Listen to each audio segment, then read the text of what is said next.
నమస్కారం ఈ న్యూస్ కి స్వాగతం హెడ్లైన్స్ చూద్దాం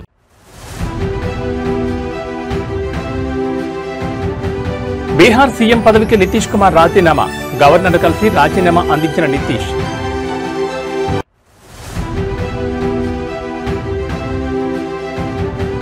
సౌదీ అరేబియాలో భారత యాత్రికుల బస్సుకు ప్రమాదం డీజిల్ ట్యాంకర్ను ఢీకొనడంతో 42 మంది సజీవ దహనం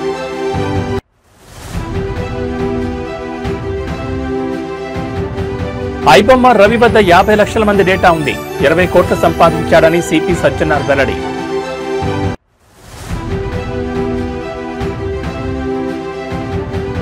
అల్లూరులో మరో ఆశ్రమ పాఠశాలలో ఫుడ్ పాయిజన్ బారిన పడిన 22 మంది బాలికలు ఇక డీటెయిల్స్ చూస్తే బీహార్ ముఖ్యమంత్రిగా నితీష్ కుమార్ కొనసాగుతారని బీహార్ బీజేపీ అధ్యక్షుడు దిలీప్ జైస్వాల్ ప్రకటించారు 10వసారి ముఖ్యమంత్రిగా ప్రమాణ స్వీకారం చేయనున్న నితీష్ కుమార్ కు ఆయన శుభాకాంక్షలు తెలిపారు ఈ నెల 20వ తేదీన పాట్నా గాంధీ మైదానంలో నితీష్ కుమార్ ప్రమాణ స్వీకారం చేయనున్నట్లు ప్రకటించారు అనంతరం నితీష్ కుమార్ సీఎం పదవికి రాజీనామా చేసి గవర్నర్ ఆరిఫ్ మహ్మద్ ఖాన్ కు రాజీనామా పత్రాన్ని కేబినెట్ రద్దు తీర్మానాన్ని అందించారు నితీష్ కుమార్ రాజీనామాను గవర్నర్ ఆమోదించారు తదుపరి ప్రభుత్వం ఏర్పాటయ్యేంత వరకు నితీష్ కుమార్ ఆపద్ధర్మ ముఖ్యమంత్రిగా కొనసాగుతారని గవర్నర్ తెలిపారు రేపు ఉదయం 10 గంటలకు బీజేపీ శాసనసభ పక్ష సమావేశం జరగనుంది ఈ సమావేశంలో ఎమ్మెల్యేలు పార్టీ శాసనసభ పక్ష నేతను ఎన్నుకోనున్నారు అనంతరం ఎమ్మెల్యేలంతా ఏకగ్రీవంగా కూటమి తరపున సీఎంగా నితీష్ ని ఎన్నుకోనున్నారు కాగా ఇటీవల బీహార్లో జరిగిన అసెంబ్లీ ఎన్నికల్లో ఎన్డీఏ కూటమి 202 స్థానాలు గెలిచింది ఈ ఎన్నికల్లో మహాగఠబంధన్ కూటమి ఘోర పరాజయాన్ని చవిచూసిన విషయం తెలిసిందే బీజేపీకి గెలుపు అసాధ్యమనుకున్న అలీనగర్లో 25 ఏళ్ల మైథిలి ఠాకూర్ గెలవడం అందరినీ ఆశ్చర్యానికి గురిచేసింది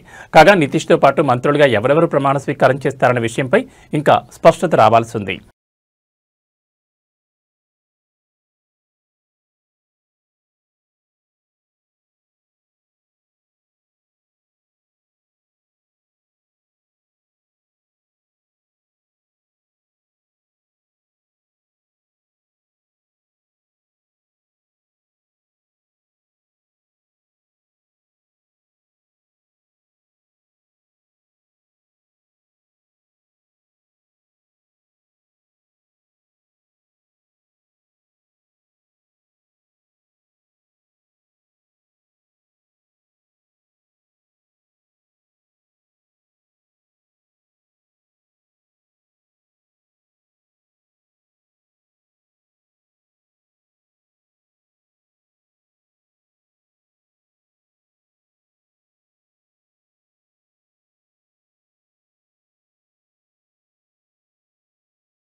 సౌదీ అరేబియాలో జరిగిన ఘోర రోడ్డు ప్రమాదంలో 42 మంది భారత యాత్రికులు ప్రాణాలు కోల్పోయారు యాత్రికులతో ప్రయాణిస్తున్న బస్సును డీజిల్ ట్యాంకర్ ఢీకొట్టడంతో మంటలు చెలరేగి వారంతా సజీవ దహనమయ్యారు ఈ ఘటనలో మరణించిన వారిలో ఎక్కువ మంది హైదరాబాద్ నగరానికి చెందిన వారే ఉన్నట్లు ప్రాథమిక సమాచారం అందుతోంది పవిత్ర మక్కా యాత్రను ముగించుకుని యాత్రికులు బస్సులో మదీనా నగరానికి బయలుదేరారు ఈ క్రమంలో వారి బస్సును ఎదురుగా వస్తున్న డీజిల్ ట్యాంకర్ బలంగా ఢీకొట్టింది దీంతో ఒక్కసారిగా మంటలు చెలరేగి బస్సు మొత్తం వ్యాపించాయి ప్రమాద తీవ్రతకు బస్సులో ఉన్న ప్రయాణికులు బయటకు రాలేకపోయారు ఈ దుర్ఘటనలో 20 మంది మహిళలు 11 మంది చిన్నారులు సహా మొత్తం 42 మంది అక్కడికక్కడే మరణించినట్లు ఆంగ్ల మీడియా కథనాలు వెల్లడించాయి ప్రమాద విషయం తెలియగానే సౌదీ అధికారులు సహాయక చర్యలు చేపట్టారు మృతుల వివరాలను గుర్తించే పనిలో నిమగ్నమయ్యారు ఈ విషాద ఘటనతో వారి కుటుంబ సభ్యులు తీవ్ర ఆందోళనకు గురవుతున్నారు ఈ ఘటనపై పూర్తి వివరాలు ఇంకా తెలియాల్సి ఉంది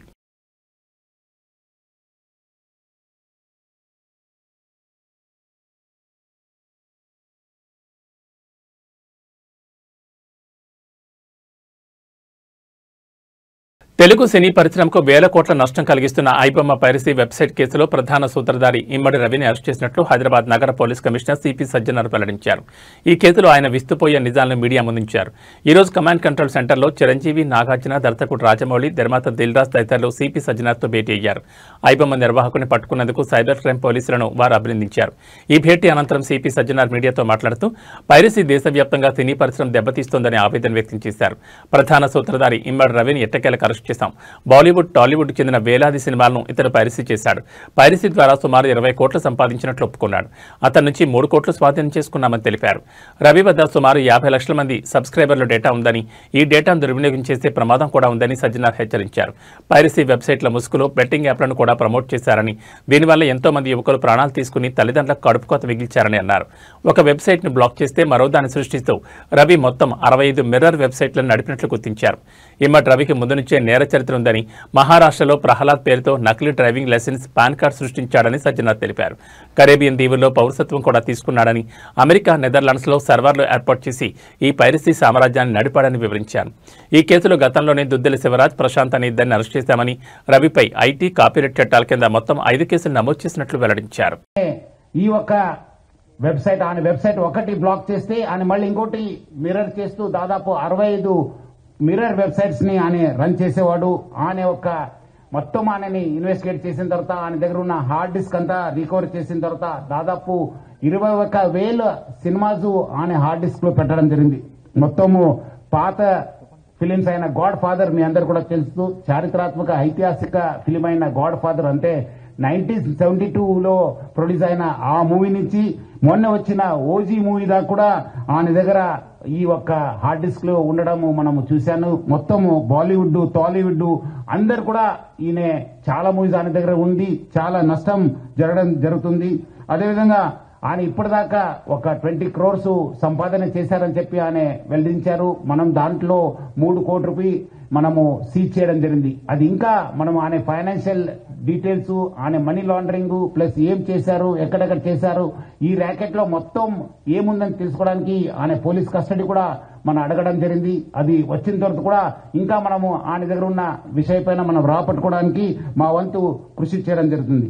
మొత్తం ఈ కేసెస్ పైన కూడా, ఎందుకంటే ఇది ఇంటర్నేషనల్ లింక్స్ ఉంది, ఇంటర్నేషనల్ నుంచి అక్కడ వేరే దగ్గర నుంచి కూడా ఆయన ఆపరేట్ చేయడం జరుగుతుంది. సో ఆయన దగ్గర నుంచి కూడా మనము ఇన్ఫర్మేషన్ రాపట్టుకోవాలి. అందుకు మనము సిబిఐ మళ్ళీ ఎన్ఫోర్స్మెంట్ డైరెక్టర్ అధికారులను కూడా మనము అప్రమత్తం చేయడం జరుగుతుంది. అక్కడ కూడా మనం సేకరించిన ఇన్ఫర్మేషన్ పెట్టుకొని అంతా ఇప్పుడు ఆయన అక్కడ మహారాష్ట్రలో డ్రైవింగ్ లైసెన్స్ తీసుకున్నారు. ప్రహ్లాద్ కుమార్ వెల్లెల్లా అని చెప్పి ఆ పేరుతోని ఆయన టేకన్ డ్రైవింగ్ లైసెన్స్, అదేవిధంగా పాన్ కార్డు కూడా అదే పేరుతోని తీసుకోవడం జరిగింది. ప్రహ్లాద్ కుమార్ వెల్లెల్లా, సన్ ఆఫ్ నరసింహ వెల్లెల్లా అని చెప్పి కూడా ఆయన ఈ ఒక లైసెన్సెస్, పాన్ కార్డ్స్ కూడా తీసుకోవడం జరిగింది. ఇక్కడ కూడా మన దగ్గర కూడా సేమ్ మన ఆంధ్రప్రదేశ్ ట్రాన్స్పోర్ట్ డిపార్ట్మెంట్ కూడా లైసెన్స్ తీసుకోవడం జరిగింది. సో ఇట్లానే ఫస్ట్ నుంచే ఆ ఒక్క క్రిమినల్ మెంట్ ఆఫ్ మైండ్ ఉండడంతోనే ఈ అంతా లోతుగా టెక్నాలజీ యూజ్ చేసుకుంటూ ఈ పైరసీ లో ఇన్వాల్వ్ కావడం జరిగింది. ఎప్పుడు పోలీస్ అనే వెంబడబడినారు, ఎప్పుడు ఫిలిం ఇండస్ట్రీ అప్రమత్త అయింది.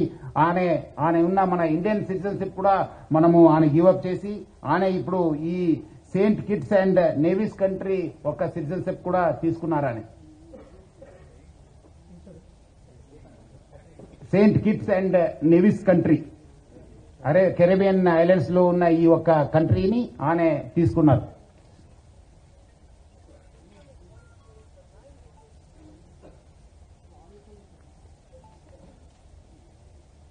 అదేవిధంగా ఆయన అక్కడ ఫ్రాన్స్ లో ఉంటూ మొత్తము Netherlands, Switzerland, USA, Thailand, France, Dubai లో బాగా తిరిగేవాళ్ళు. సో మొత్తం ఆయన ఈ ఒక్క వెబ్సైట్ డెవలప్మెంట్ లో, డిజైనింగ్ లో, హోస్టింగ్ లో చాలా అంటే చాలా ఎక్స్పర్ట్.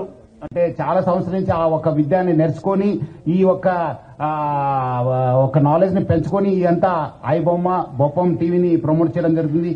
2019 నుంచి ఈ ఒక ఐబొమ్మ వెబ్సైట్ ని స్టార్ట్ చేసి మొత్తం అనే సర్వర్స్ అంతా అమెరికా, స్విట్జర్లాండ్స్ లో పెట్టడం జరుగుతుంది, నెదర్లాండ్స్ లో పెట్టడం జరుగుతుంది. మొత్తం అనే 110 డొమైన్స్ ని ఆయన పర్చేస్ చేశారు. పోర్క్బన్ కంపెనీ అని చెప్పి దాని ద్వారా ఆయన 110 డొమైన్స్ ని పర్చేస్ చేయడం జరుగుతుంది. ఒక డొమైన్ ను మనం బ్లాక్ చేస్తే నెక్స్ట్ ఇంకోటి డొమైన్ ఓపెన్ చేసేది. సో ప్రతిదాని కూడా ఒక లింక్ పెట్టుకుంటే ప్రతిదాని కూడా ఒక స్కీమ్ పెట్టుకొని అని ఒక పైరసీ ర్యాకెట్ ని చేయడం జరుగుతుంది. అదేవిధంగా మనము ఓటీటీ ఫిలిమ్స్ లో ఉన్నది కూడా ఆయన యూస్ టు మంచి క్వాలిటీ చేసేసి ఆయన అప్లోడ్ చేసేవాడు ఆయన ఒక వెబ్సైట్ లో. దానివల్ల కూడా బాగా కొత్త టెక్నాలజీ యూజ్ చేసుకుని స్క్రీన్ రికార్డింగ్ చేసి దాన్ని కూడా ఎడిట్ చేసి ఈ ఒక మూవీస్ అన్ని కూడా అప్లోడ్ చేసేవాడు. అదేవిధంగా కొత్త మూవీస్ కూడా సీక్రెట్ కెమెరాస్ పెట్టి టెక్నాలజీ యూజ్ చేసి కొంచెం హై ఎండ్ టెక్నాలజీ యూజ్ చేసి కూడా ఆయన రిలీజ్ చేసేవాళ్ళు. ఇదంతా కూడా ఆయన ఒక జూబ్లీహిల్స్ ఎన్నికల్లో బీఆర్ఎస్ ఓటమి తర్వాత కవిత చేసిన వ్యాఖ్యలపై ఆ పార్టీ నేతలు ఒక్కొక్కరుగా స్పందిస్తున్నారు. కవిత టార్గెట్ గా విమర్శలు, ఆరోపణలు చేస్తున్నారు. తాజాగా బీఆర్ఎస్ ఎమ్మెల్యే కేపీ వివేకానంద సంచలన వ్యాఖ్యలు చేశారు. కవితకు గత 10 ఏళ్లలో ఎంపీగా, ఎమ్మెల్సీగా పదవులు అనుభవించినప్పుడు కనిపించని సమస్యలు ఇప్పుడే కనిపిస్తున్నాయని ప్రశ్నించారు. ఆమె ఎవరిని సంతోషపెట్టడానికి, ఎవరికి ప్రయోజనం కలిగించడానికి, ఏ పార్టీకి లాభం చేకూర్చడానికి ఇలాంటి వ్యాఖ్యలు చేస్తున్నారని అడిగారు. జూబ్లీహిల్స్ ఫలితాల తర్వాత వ్యంగ్యంగా కామెంట్లు చేయడం, కృష్ణార్జునులు అంటూ సెటైర్లు వేయడం ఎవరిని సంతోషపెట్టడానికని ప్రశ్నించారు. కవిత కాంగ్రెస్ పార్టీ ట్రాప్లో పడ్డారని ఆరోపించారు. మరి ఎన్నికల్లో ఫలితాలు వచ్చిన తర్వాత ఈ రకమైన విశ్లేషణ చేసి మమ్మల్ని దూషించడం, మమ్మల్ని తప్పుపట్టడం, కృష్ణార్జునులు అని చెప్పి ఒకరిపైన ఒకరి వ్యంగ్యాస్త్రాలు చేసి సెటైర్లు వేసి ఎవరిని సంతోషపెట్టడానికి కాంగ్రెస్ పార్టీ ఒక నెరేటివ్ లో ఒక ట్రాప్ లో పడ్డదని చెప్పి స్పష్టంగా ప్రజలందరూ కూడా నమ్ముతా ఉన్నారు. ఆశ్చర్యం అంటే ఆశ్చర్యం కలుగుతా ఉన్నది, ఆశ్చర్యాన్ని కలిగిస్తా ఉన్నాయి. అసలు 10 సంవత్సరాల కాలం పాటు వారు ఎంపీగా, ఎమ్మెల్సీగా మరి పదవిలో ఉన్నప్పుడు కనబడిన తప్పులు ఈరోజు ఎందుకు కనిపిస్తున్నాయి అని ఒక ప్రశ్న తెలంగాణ సమాజం అందరి మనసులో ఉత్పన్నమవుతామన్న సంగతి నేను సందర్భం గుర్తు చేస్తా ఉన్నాను. వారు ఎవరికి సంతోషపెట్టడానికి, ఎవరికి ప్రయోజనం కలిగించడానికి, ఏ పార్టీకి లాభం చేకూర్చడానికి ఈ వ్యాఖ్యలు చేస్తుందో ఒక్కసారి కవితక్క గారు ఆత్మవిమర్శ చేసుకోవాల్సిన అవసరం ఉందని చెప్పేసి ఈరోజు బీఆర్ఎస్ పార్టీ అభిప్రాయపడుతా ఉన్నది. ఆంధ్రప్రదేశ్ రాష్ట్రంలోని రైతులకు శుభవార్త. అన్నదాత సుఖీభవ మరియు పీఎం కిసాన్ పథకాల 2వ విడత నిధుల విడుదలకు సిద్ధమైంది ప్రభుత్వం. ఈ నిధుల విడుదలపై రాష్ట్ర వ్యవసాయ శాఖ చర్యలు వేగవంతం చేసింది. ఈ నేపథ్యంలో వ్యవసాయ శాఖ మంత్రి అచ్చెన్నాయుడు అధికారులతో సమీక్ష నిర్వహించారు. టెలికాన్ఫరెన్స్ ద్వారా వ్యవసాయ శాఖ ముఖ్య కార్యదర్శి, డైరెక్టర్, అన్ని జిల్లాల వ్యవసాయ శాఖ జేడీలకు మంత్రి మార్గదర్శకాలు జారీ చేశారు. ఈ నెల 19వ తేదీన అన్నదాత సుఖీభవ పథకం నిధులు విడుదల చేయనున్నారు. అదే రోజున పీఎం కిసాన్ పథకం కింద కేంద్ర ప్రభుత్వం కూడా రైతుల ఖాతాల్లో నిధులు జమ చేయనుంది. వైఎస్ఆర్ జిల్లా కమలాపురం నియోజకవర్గంలో ముఖ్యమంత్రి నారా చంద్రబాబు నాయుడు ఆధ్వర్యంలో కార్యక్రమం నిర్వహించనున్నారు. ఇక సమీక్షా సమావేశంలో మంత్రి అచ్చెన్నాయుడు కీలక నిర్ణయం తీసుకున్నారు. చనిపోయిన రైతుల వారసులకు డెత్ మ్యూటేషన్ చేసి పథకం వర్తించేలా చర్యలు తీసుకుంటున్నారు. ఎన్పీసీఏలో ఇన్యాక్టివ్గా ఉన్న ఖాతాలను యాక్టివేట్ చేయాలని ఆదేశాలిచ్చారు. అర్హత ఉన్న రైతులు సులభంగా రిజిస్టర్ చేసుకునేలా ఆన్లైన్ వ్యవస్థను సింప్లిఫై చేయాలని సూచించారు. ఈ విడతలో మొత్తం లబ్ధిదారుల సంఖ్య 46,62,904 మంది రైతులుగా ఉంది. రైతులకు జమ అయ్యే మొత్తం 7,000. ఇందులో రాష్ట్ర ప్రభుత్వం 5,000, కేంద్ర ప్రభుత్వం 2,000 చొప్పున జమ చేయనున్నారు. 2 పథకాల కింద విడుదలయ్యే మొత్తం నిధులు 3,77,77 కోట్లు. ఇక రాష్ట్ర ఆర్థిక వ్యవస్థకు రైతు బలం. అర్హులైన ప్రతి రైతుకు పథకం లబ్ధి అందేలా అధికారులు సమగ్ర ప్రణాళికతో పనిచేయాలి అని అధికారులను ఆదేశించారు మంత్రి అచ్చెన్నాయుడు.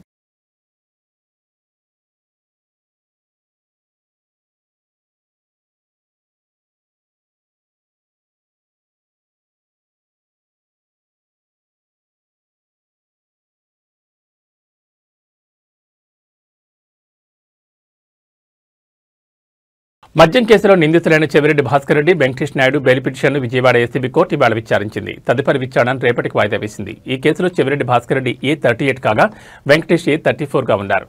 గత ఎన్నికల సమయంలో మద్యం ముడుపుల సొమ్మును ఓటర్లకు పంచారనే ఆరోపణలతో వీరిపై కేసు నమోదైంది. ప్రస్తుతం నిందితులు విజయవాడ జిల్లా జైల్లో జ్యుడిషియల్ రిమాండ్ ఖైదీలుగా ఉన్నారు. గతంలో కూడా పలుమార్లు బెయిల్ కోసం నిందితులు ప్రయత్నించినప్పటికీ కోర్టు వాటిని తిరస్కరించింది. దీంతో మరోసారి నిందితులు బెయిల్ కోసం పిటిషన్ దాఖలు చేశారు.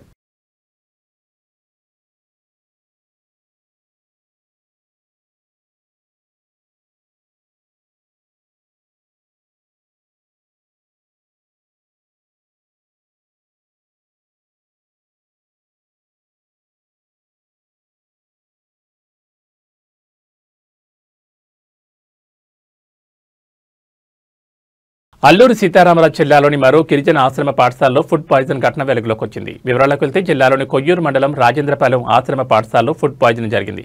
దీనివల్ల అక్కడ ఉంటున్న 22 మంది బాలికలు బాధితులుగా మారారు. వాంతులు విరేచనాలతో బాధపడ్డారు. వారిని పాఠశాల సిబ్బంది చికిత్స నిమిత్తం ఆసుపత్రికి తరలించారు. ఆసుపత్రిలో వైద్యులు వారికి చికిత్సను అందిస్తున్నారు. ప్రస్తుతం విద్యార్థుల ఆరోగ్యం నిలకడగానే ఉందని అధికారులు తెలిపారు. ఘటనపై విచారణకు ఆదేశించారు. అయితే నవంబర్ 13న అల్లూరు సీతారామరాజు జిల్లాలోని చీకేవీధి మండలం జర్రెల గిరిజన ఆశ్రమ పాఠశాలలో ఫుడ్ పాయిజన్ ఘటన జరిగింది. రాత్రి భోజనం తర్వాత విద్యార్థులు వాంతులు కడుపు నొప్పితో విలవెల్లాడారు. 29 మంది విద్యార్థులకు సీరియస్ కావడంతో తక్షణమే వారిని స్థానిక ఆసుపత్రికి తరలించి చికిత్స అందించారు.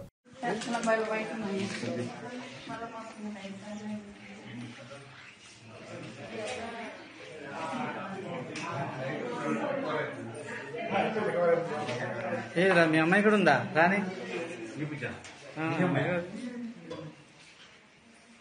ఈ అమ్మాయి లేదు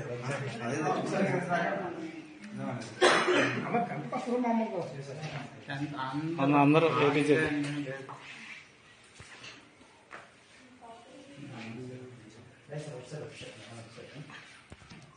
డిజిటల్ అరెస్ట్ మోసాలపై సినీ నటుడు నాగార్జున సంచలన విషయం వెల్లడించారు. తమ కుటుంబంలోనూ ఒకరు ఈ మోసగాళ్ల బారిన పడ్డారని, 2 రోజుల పాటు ఇంట్లోనే నిర్బంధానికి గురయ్యారని తెలిపారు. విషయాన్ని పోలీసుల దృష్టికి తీసుకెళ్లేలోపు మోసగాళ్లు తప్పించుకున్నారని పేర్కొన్నారు. ఈ మేరకు సోమవారం హైదరాబాద్ సిపి సజ్జనార్తో భేటీ తర్వాత జరిగిన మీడియా సమావేశంలో నాగార్జున ఈ వివరాలు వెల్లడించారు. ఐ రిమెంబర్ మా ఇంట్లో కూడా, మా ఫ్యామిలీలో కూడా just about 6 months back 7 months back ఇదే జరిగింది. ఆల్మోస్ట్ ఇంట్లో ఫ్యామిలీ మెంబర్ని ఒక డిజిటల్ అరెస్ట్లో ఆల్మోస్ట్ 2 days పెట్టారు. ఇదే సేమ్ ఒక ఆర్గనైజేషన్ ఇస్ డన్ సో వాళ్ళు ట్రాక్ చేస్తారు, వీక్నెస్ చూసుకుంటారు, ఎలా పట్టుకోవాలి, వీళ్ళని ఎలా చేయాలి అని చేసి, and they have all the details, credit card account details, everything. And కేవలం మనం తెలియకుండా ఏదో ఒక వెబ్సైట్ ఏదో దొరికింది, ఇది ఇంట్రెస్టింగ్గా ఉందని చెప్పి వెళతాం. ఇది సినిమాలు చూపించడం అనేది it is a big trap. అది వాళ్ళకేదో మీకు ఫ్రీగా సినిమాలు చూపించాలని కాదు, వాళ్ళకి దీని వెనకాల చాలా పెద్ద ప్లాన్ ఉంది. To make thousands of crores. This 20 crores అన్న సజ్జనార్ గారు అన్నది is a very small amount వాళ్ళకి. అండ్ 3 కోట్లు దొరికిందన్నారు, నాకు తెలిసి వాళ్ళకి జస్ట్ చేంజ్ అది. సో అండ్ నేను ఇంట్లో అప్పుడు మా family member had to approach the police. నాకు ఇలా జరుగుతుంది అంటే ఇమీడియట్గా when police came on line వచ్చినగానే వాళ్ళు 1 సెకండ్లో మాయమైపోయారు. వాళ్ళని ట్రేస్ చేయడం కూడా కుదరలేదు. తర్వాత అంత పకడ్బందీగా ఉన్నారు. సో తిరుమల శ్రీ వెంకటేశ్వర స్వామివారిని మెగా హీరో సాయిధరం తేజ్ దర్శించుకున్నారు. ఇవాళ ఉదయం వీఐపీ బ్రేక్ సమయంలో ఆయన శ్రీవారి సేవలో పాల్గొని మొక్కులు తీర్చుకున్నారు. స్వామివారి దర్శనం అనంతరం రంగనాయక మండపంలో వేదాశీర్వచనంతో అధికారులు తీర్థప్రసాదాలు అందజేశారు.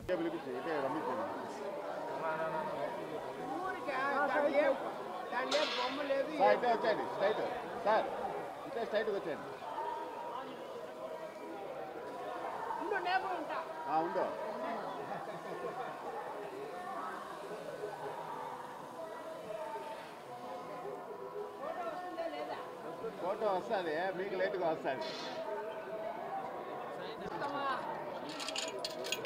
ఆమా ఆశీర్వాదం పొందు. ఓకే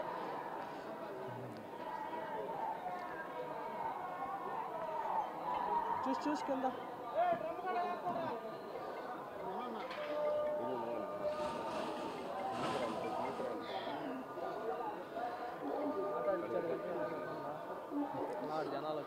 సార్ ఇదే పెట్టేద్దాం వయసు జనాలు వచ్చేస్తారా అవన్నీ అడగకూడదు.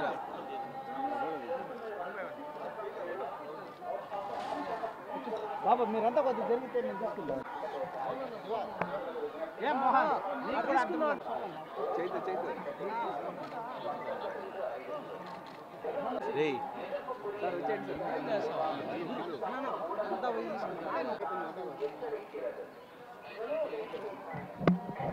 వచ్చాడు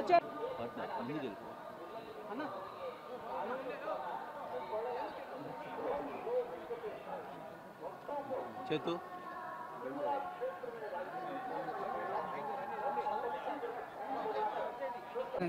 ఓకే సార్ మీరు కొంచెం సైడ్ రండి సార్.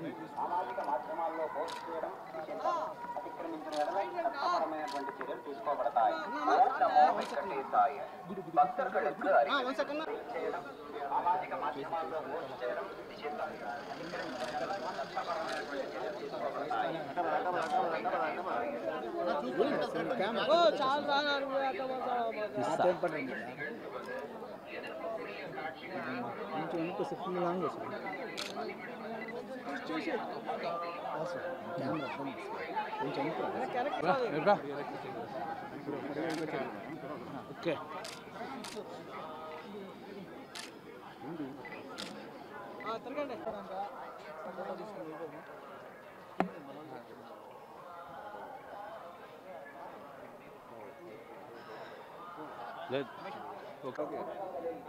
ఏం లేదండి, స్వామివారికి థ్యాంక్స్ చెప్తాను వచ్చానండి. ఆయన నాకు మంచి సినిమాలు ఇచ్చారు, మంచి లైఫ్ ఇచ్చారు. సో ఆయనకి థ్యాంక్స్ చెప్పుకుందాం వచ్చాను. ఆయనకి కృతజ్ఞత చెప్పుకొని మళ్ళీ మాకు మంచి జీవితం రావాలి అండ్ అలాగే కొత్త సంవత్సరం వస్తుంది. సో ఆయనకి బ్లెస్సింగ్స్ తీసుకుందాం వచ్చానండి. Thank you. నెక్స్ట్ ఇయర్ సంబర్లో ఏటిగట్టు సినిమా వస్తుందండి. దాంతో నెక్స్ట్ ఇయర్ ఉంటుందండి. అదే నెక్స్ట్ ఇయర్ ఉంటుందండి. నెక్స్ట్ ఇయర్ కలియుగ ప్రత్యక్ష దైవం తిరుమల శ్రీ వెంకటేశ్వర స్వామివారిని ప్రేమంటే మూవీ టీం దర్శించుకున్నారు. వీఐపీ విరామ సమయంలో స్వామివారి సేవలో పాల్గొని మొక్కులు చెల్లించుకున్నారు. దర్శనానంతరం వీరికి రంగనాయకుల మండపంలో వేద పండితులు వేదాశీర్వచనం అందించగా ఆలయ అధికారులు తీర్థప్రసాదాలు అందించారు. ఇద్దరు పక్కన వచ్చాయండి. మేడం మీరు పక్కన వచ్చాయండి.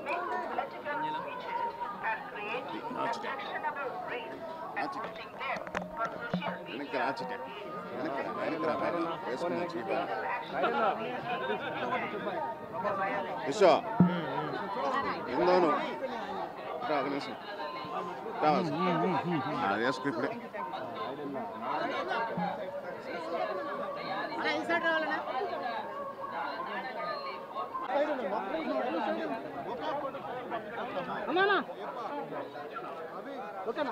తీసుకొచ్చాను సార్. స్ట్రైట్ సార్ సార్ అన్న ఒకసారి రా అన్న, చూడాలని ఉంది. ఒక్కసారి రా అన్న. మేడం సార్తో రండి.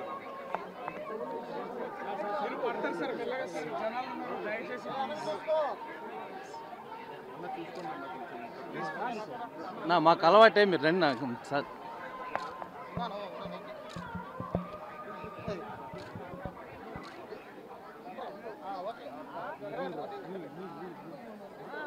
మేడం ముందుకు రండి. మేడం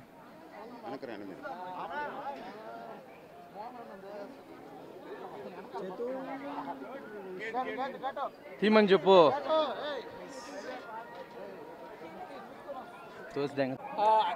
ప్రేమంటే సినిమా ప్రమోషన్స్ కానీ నిన్న తిరుపతి వచ్చాము. సో తిరుపతి వస్తే ఖచ్చితంగా తిరుమల రావాలని అందరికీ ఉంటుంది. సో తిరుమల ఇవాళ మార్నింగ్ ఇప్పుడే దర్శనం బాగా జరిగింది. ఆలయ కమిటీ అందరికీ, తర్వాత మాకు హెల్ప్ చేసిన అందరికీ కూడా చాలా చాలా థ్యాంక్స్. చాలా బాగా జరిగింది. Thank you so much. Projects next ఒకటే ప్రేమంటే 21వ తారీఖు రిలీజ్ కాబోతుంది. అన్ని తెలుగు రాష్ట్రాల్లో అలాగే ఓవర్సీస్ మొత్తం ప్రపంచవ్యాప్తంగా రిలీజ్ కాబోతుంది. సో స్వామి బ్లెస్సింగ్స్ ఎంత అవసరమో మీ బ్లెస్సింగ్స్ కూడా మాకు అంతే అవసరం. So thank you so much మాకు సపోర్ట్ చేస్తున్నందుకు ఇప్పుడు దాకా. ఇక మీదలో కూడా మమ్మల్ని సపోర్ట్ చేస్తారని ఆశిస్తున్నాను. నవంబర్ మా మూవీ ప్రేమంటే రిలీజ్ అవుతుంది. ఒక మంచి ఫ్యామిలీ ఎంటర్టైనర్. చాలా సంతోషంగా ఉంది ఈరోజు ఇక్కడ తిరుపతికి. నేను ఆల్మోస్ట్ 15 years తర్వాత వస్తున్నాను. చాలా చాలా బ్లెస్డ్గా అనిపిస్తుంది. అందరూ చూడండి, ప్లీజ్ సపోర్ట్ చేయండి. Thank you. ఇవి ఈ బులెటిన్ విశేషాలు. మరో బులెటిన్లో మళ్ళీ కలుసుకుందాం. నమస్కారం.